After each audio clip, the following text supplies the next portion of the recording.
Andrea Sodu, sindaco di Nuoro, oggi la presentazione dell'offerta formativa dell'Università di Nuoro. La città, il nuorese e le zone interne in generale debbono ripartire e debbono ripartire utilizzando tutte le risorse a disposizione. Una delle risorse principali è quella dell'istruzione, del sapere e dell'istruzione universitaria, per cui il Comune di Nuoro punta moltissimo sull'università, pensa che ci siano le condizioni ottimali per nel centro Sardegna fare una università di eccellenza che garantisca ai nostri concittadini una istruzione di livello superiore e che sia attrattiva anche per persone che vengono da fuori. Il miglior studente dell'Università di Sassari, di tutto l'Ateneo, questo è un dato importantissimo che bisogna sottolineare sempre, è un ragazzo ogliastrino che si è laureato a Nuoro in scienze forestali e che oggi sta facendo la laurea specialistica di quel corso di laurea di scienze forestali, per cui ciò dimostra che chi vuole qua può studiare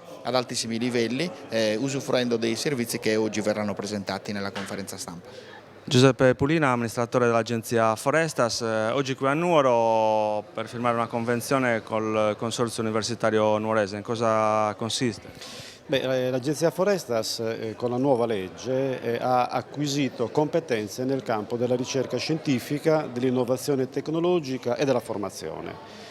Noi facciamo formazione a tutti i livelli, abbiamo circa 40.000 bambini che ogni anno visitano le nostre foreste, ma facciamo formazione anche ai livelli massimi, cioè quella universitaria.